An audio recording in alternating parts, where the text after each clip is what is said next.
Hello everyone, welcome to EnviroPioneers. In this video, we will learn about different forms of precipitation. Precipitation is the term which is given to any form of water that falls from the atmosphere to the earth's surface. And in meteorology, precipitation is defined as any product of the condensation of atmospheric water vapor that falls from the clouds due to the gravitational pull. Here we have a simple representation of the water cycle or the hydrological cycle. So we can see evaporation from the oceans, lakes and streams and the transpiration from the plants. These are responsible for addition of water vapor into the atmosphere. And by the process of condensation, we have the cloud formation and different mechanisms like the Bergeron process and the collision coalescence process, as we learned in the last video, is responsible for formation of precipitation.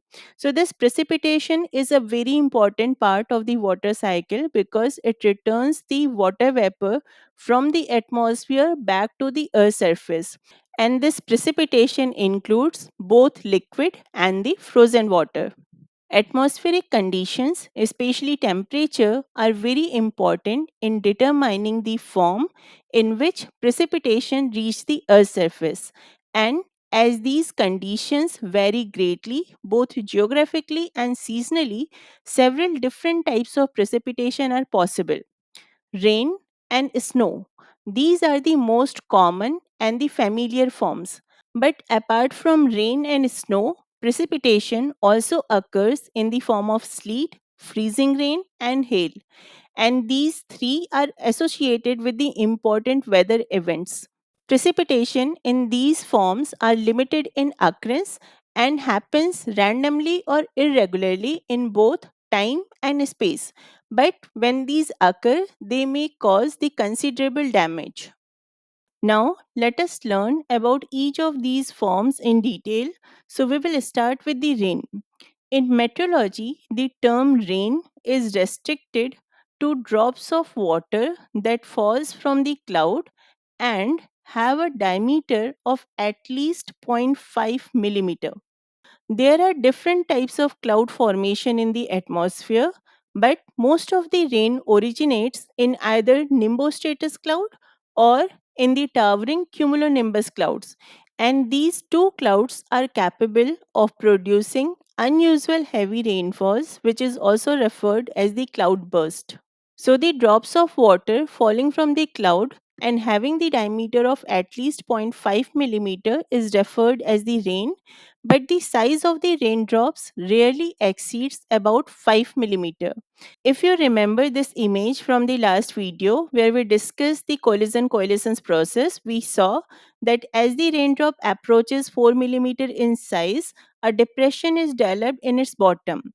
And when the diameter exceeds about 5 millimeter, the depression grows upward almost explosively and it forms a donut like ring of water because the surface tension which holds the drop together is exceeded by the frictional drag of the air, and as a result the large raindrop breaks into the smaller drops. Precipitation in the form of rain can occur both from the cold clouds as well as from the warm clouds. In the cold clouds, where we have the coexistence of the ice crystals, supercooled water droplets, and the water vapor, Bergeron-Finlayson process is responsible for the formation of the snow crystals or other solid forms like the hail. When these snowflakes or the snow crystals from the cold clouds enter the warmer air below the cloud, these particles melt and they reach the ground as the raindrops. But in some parts of the world, particularly in the subtropics or over the tropical ocean, precipitation forms in the cloud that are warmer than the 0 degree Celsius. And in these clouds, the cloud droplets grow by the collision coalescence process to produce enormous amount of rain. And these rain frequently occur over the oceans. There are two other terms, drizzle and mist, which is related to precipitation in the form of liquid droplets.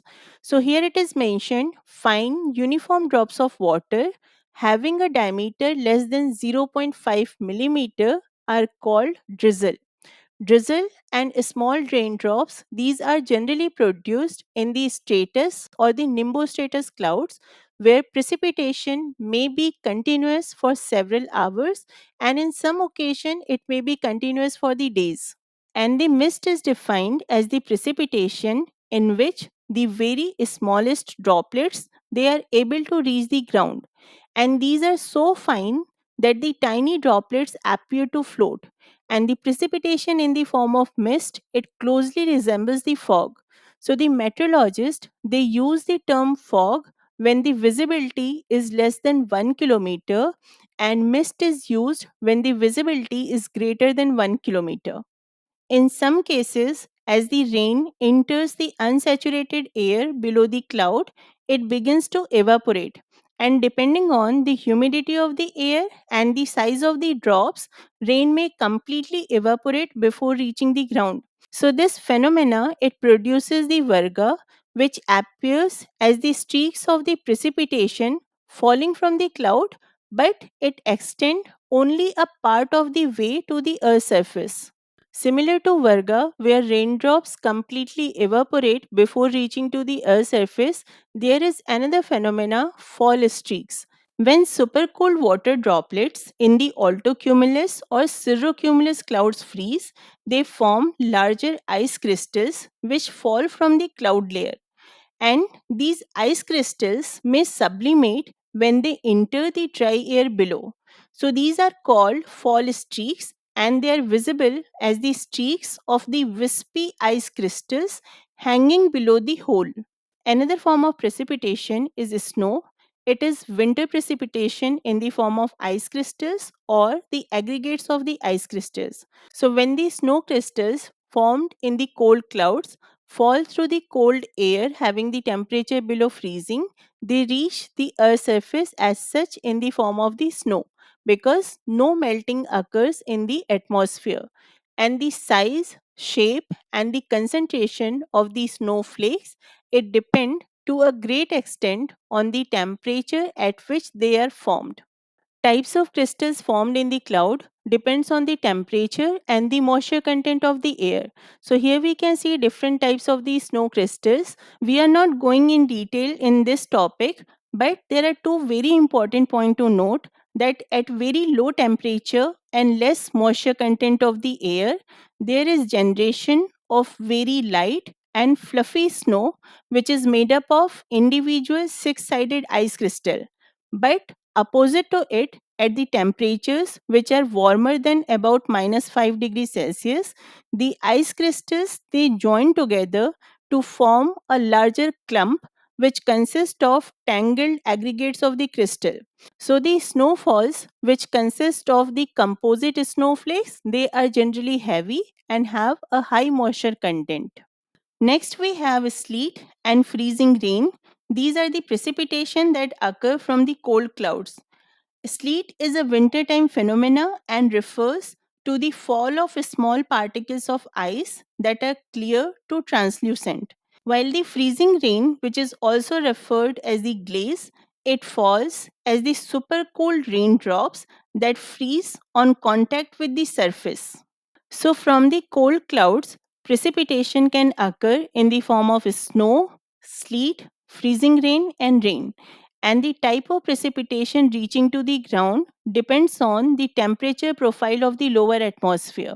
In this image, the blue color is representing the cold air, which is having the temperature less than 0 degrees Celsius, while this portion is representing the warm air, which is having the temperature more than 0 degrees Celsius. And this line is representing the boundary between the low temperature and high temperature.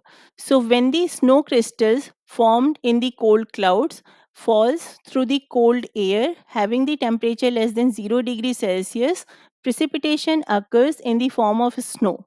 But when the snow crystals falls through the atmosphere where there is presence of the warm air near the surface, snow melts and it forms the raindrops. So the precipitation reaches to the earth's surface in the form of rain. Apart from snow and rain, precipitation from the cold clouds also occur in the form of sleet and freezing rain. And these two precipitation depends on the thickness of the warm layer and the thickness of the freezing layer they encounter during their pathway. So, the precipitation as sleet occurs when the snow crystals encounter a thin layer of warm air and deep freezing layer. So, when these crystals reach to the warm air, snow melts to form the raindrop. But as they again enter into the colder air below, they freeze and reach the ground as the small pellets of ice, which are roughly the size of the raindrops from which they are formed. And the precipitation as freezing rain occurs when the snow crystals encounter a thick layer of warm air and shallow freezing layer. So when the snow crystals fall through the layer of warm air, snow melts to form the raindrop. But the thickness of this freezing layer is not sufficient enough to allow the raindrops to freeze. But the raindrops they become super cooled as they fall through the cold air, and we know that supercooled water has important characteristic that it freezes on contact with the object, and due to this reason these supercooled raindrops turn to ice on contact with the objects. In this image, we can see the difference in the appearance of snow, sleet, and the freezing rain. So, when the falling rain becomes super cooled and freezes on impact, it produces the freezing rain. But when it freezes before reaching the ground, it forms sleet. And both sleet and the freezing rain occur mainly in the winter and the early spring. Next type of precipitation is hail.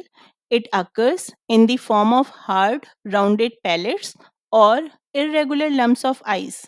And most of the hailstones they have the diameter between 1 centimeter and 5 centimeter. So this is about the size of pea, and the 5 centimeter is about the golf ball size.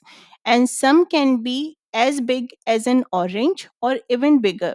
Occasionally, hailstones weighing 1 pound or more have been reported, but these heavy hailstones are the composites of several stones frozen together.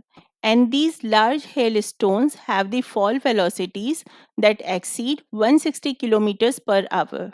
Precipitation in the form of large hailstones can cause damage to the crops or to the windows, roofs, or the cars. Hail is produced only in the large cumulonimbus clouds where the speed of the updraft can approach about 160 km per hour and where there is an abundant supply of the supercooled water. This image describes the stepwise formation of the hailstones. Here we have the first point that a frozen water droplet it is swept up by the updraft current within the cloud. So, as this frozen water droplet moves upward with the help of updraft current, the supercooled moisture in the upper part of the cloud it freezes on the droplet surface, forming a layer of ice. As it gets heavier, it will fall towards downside due to the gravitational pull.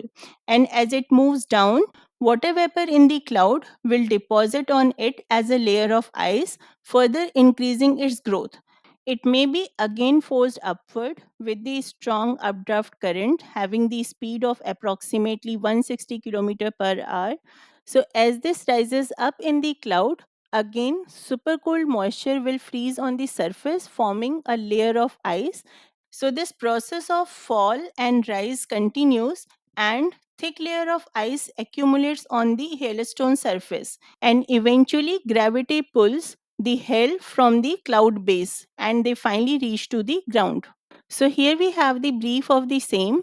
Hailstones begin as the small embryonic ice pellets that grow by collecting the supercooled water droplets as they fall through the clouds.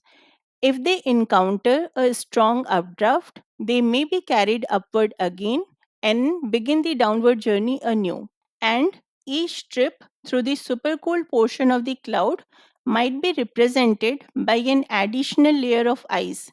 And these hailstones can form either from the single descent through the updraft or it can face the multiple descent. So, either way, the process continues until the hailstone encounters a downdraft or it grows too heavy to remain suspended by the updraft.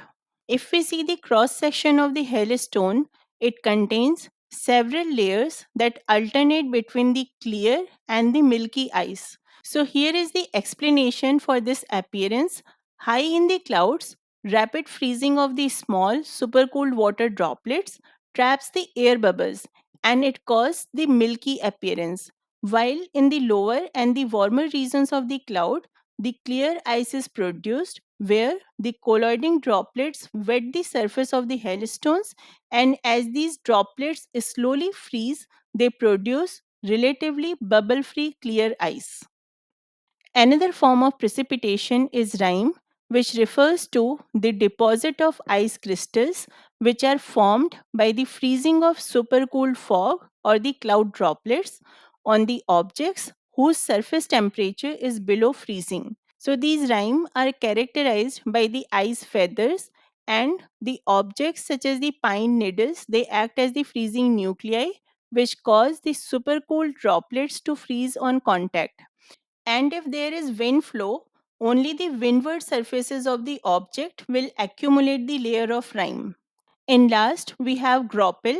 These are the precipitation that forms when the supercooled water droplets are collected and freeze on falling snowflakes. Graupels are generally in the form of opaque ice particles which are rounded or conical in shape and can have the diameter between 2 to 5 millimeter. And these are also known as the snow pellets or the soft hill. So these Graupel, they begin as the individual snowflakes which are formed in the upper atmosphere.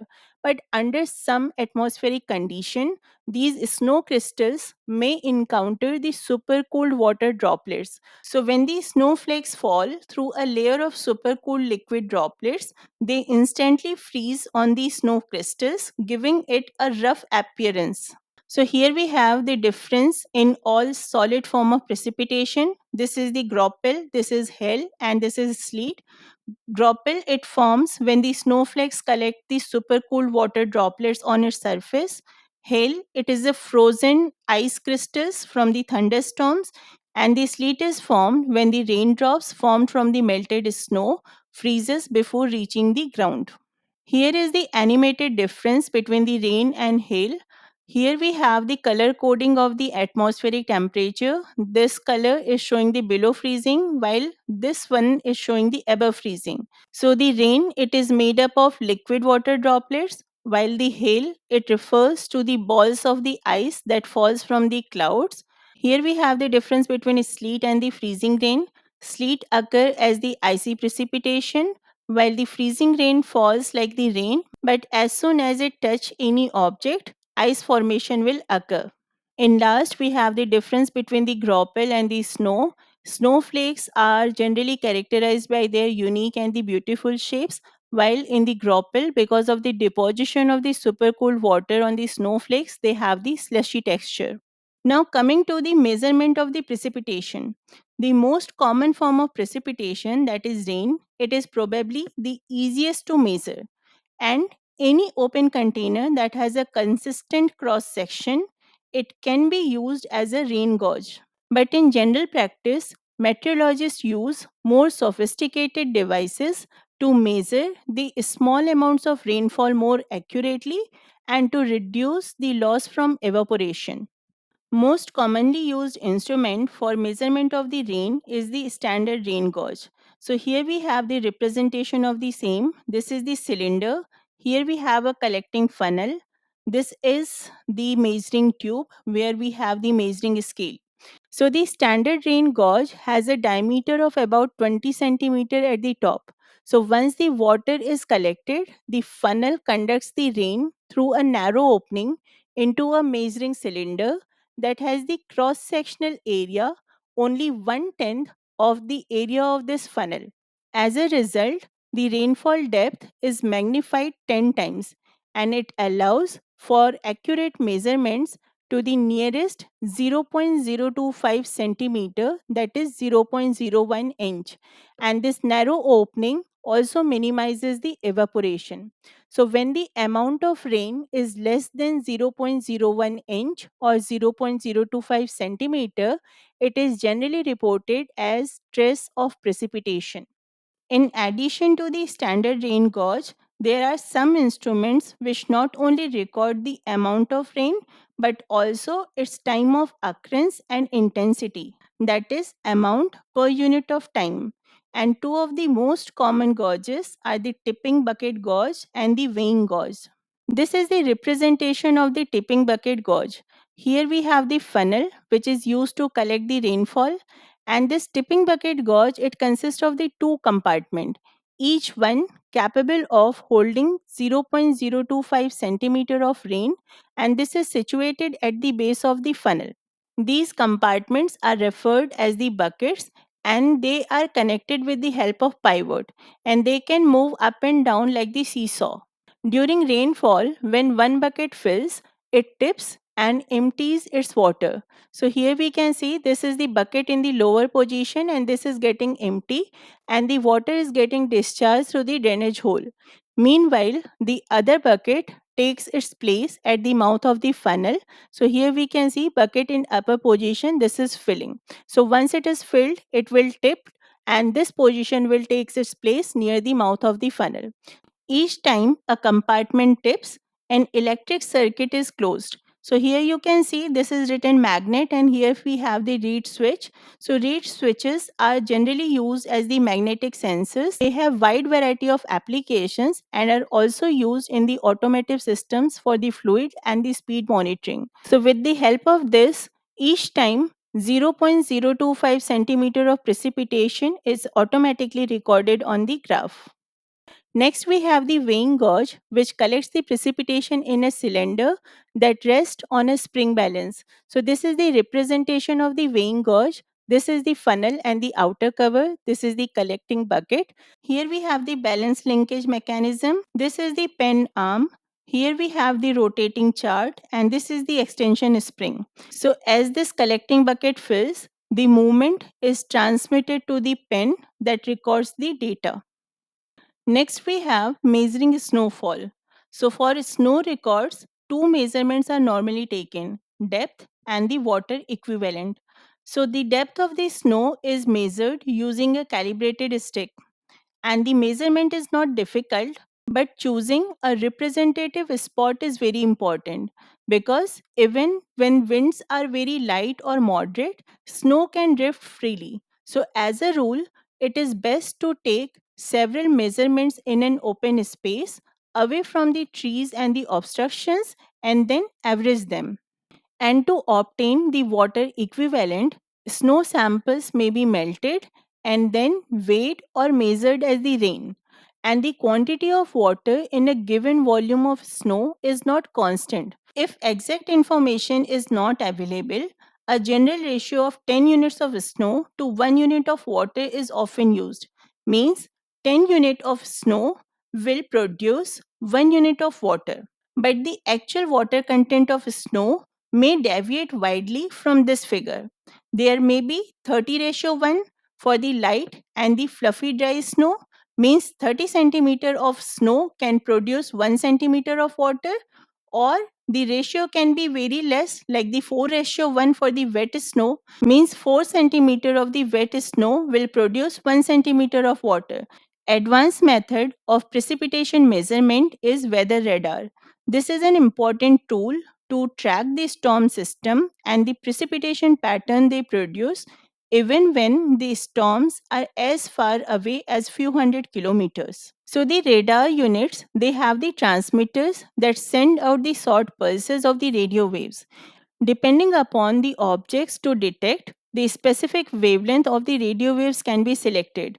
So, when the radar is used to monitor the precipitation, wavelength between 3 and 10 centimeters are generally used because these wavelength can penetrate the small cloud droplets, but they are reflected by the larger raindrops, ice crystals, and the hailstones.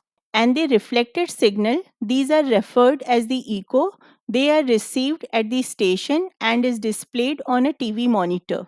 So this echo intensity, which is also referred as the radar reflectivity, is converted to decibel and is displayed on a map. As these wavelength of the radio waves are reflected by the raindrops, the echo is more intense when the precipitation is present. So these modern weather radar are important in depicting both the rate of precipitation as well as its regional extent. And also, as the measurements are in real time, they are particularly useful in the short term forecasting. All the content for this video has been taken from the book The Atmosphere: An Introduction to Meteorology. We will meet soon in the next video. Thank you and best wishes.